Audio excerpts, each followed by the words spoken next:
अगर आप ओवरसीज पाकिस्तानी हैं और आपके पाकिस्तान के बैंक अकाउंट में पैसे पड़े हुए हैं तो बैंक के नए कानून के मुताबिक हर महीने आपको 5 से 6% बैंक एक फ़ी चार्ज करेगा जो आपने पैसे रखे हुए हैं। क्या ये सारे अकाउंट पे अप्लाई होगा? कितनी अमाउंट की लिमिट है? कब ये कानून आया है? आज की छोटे से टॉपिक के अंदर हम इसको स्टडी करते हैं। आप देखें प्रैक्टिकल लर्निंग है, उसमें हूँ फ़हीम महबूब। टॉपिक शुरू करने से पहले मैं आपको बता देता हूँ कि आपके बैंक अकाउंट में अगर 1 बिलियन यानी कि 1 अरब से ज़्यादा अमाउंट है, उससे ऊपर वाली जो अमाउंट होगी उसके ऊपर मंथ एंड के ऊपर 5 से 6% डिफरेंट बैंक चार्ज करेंगे।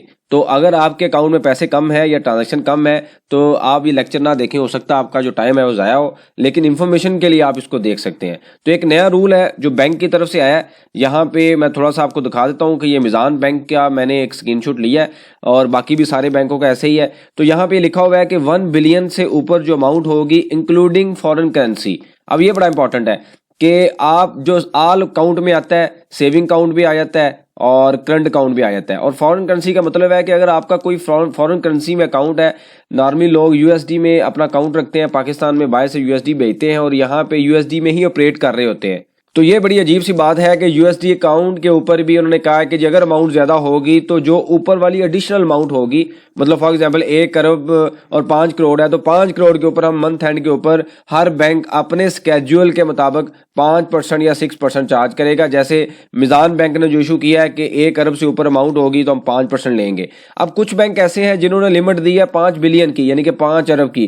5 अरब से ऊपर अमाउंट होगी तो उसके ऊपर वो चार्ज किया जाएगा। बेसिकली ये जो फिक्स डिपॉजिट का लोग यहाँ पे जमा करवाते थे उसको डिस्करेज करने के लिए पॉलिसी इंप्लीमेंट की गई है। लेकिन बहरहाल जो नॉन यानी कि फॉरेन कंपनीज हैं जिनके पाकिस्तान में फंड पड़े हुए हैं, फॉरेन करेंसी अकाउंट में पड़े हुए हैं, उनके लिए ऑब्वियसली ये लॉस है। हर महीने वो 5% जो है एडिशनल अमाउंट के ऊपर देंगे, जो कि सही नहीं है।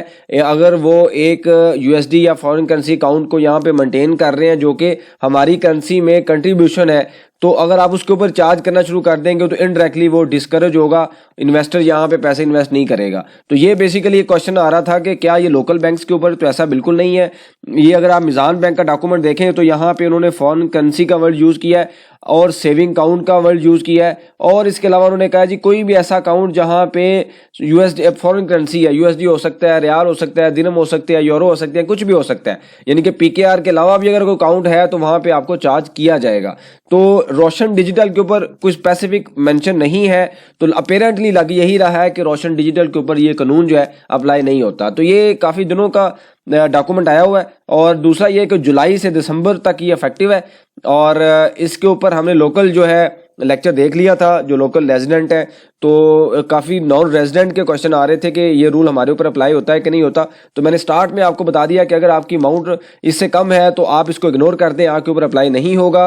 इससे ऊपर अमाउंट होगी तो आपके ऊपर ये अप्लाई होगा। तो ये मैंने आपके सामने डिफरेंट बैंक का कंपेरिजन भी दे दिया है। यूबीएल है, अल्फला है, यहाँ पे उन्होंने लिमिट दी है 1 बिलियन से ऊपर अमाउंट, अल्फला ने 5 की दी है, मिज़ान ने 1 बिलियन की दी है। इसी तरीके से ये फ़ी की जो परसेंटेज है वो भी इन्होंने दी है। और ये मज़े की बात है कि हर मंथली ये चार्ज होगा। फॉर एग्जांपल आपकी अमाउंट जो है नवंबर के महीने में 1 बिलियन प्लस है, तो जो एडिशनल अमाउंट होगी 1 बिलियन से ऊपर वाली जो अमाउंट होगी उसके ऊपर स्केड्यूल रेट के मुताबिक जो परसेंटेज है वो चार्ज कर दी जाएगी। तो ये बेसिकली अपडेट थी नॉन रेजिडेंट के लिए। अगर उस अमाउंट से, इस लिमिट से आपकी अमाउंट कम है तो आप इसको इग्नोर कर दें, ये रूल आपके लिए नहीं है। आपके पास कुछ सजेशन हो, क्वेश्चन हो, मेंशन कीजिए, इसके ऊपर हम डिस्कशन करेंगे ताकि जो लर्निंग का प्रोसेस है कंटिन्यू रहे। बहुत शुक्रिया, जज़ाकल्लाह।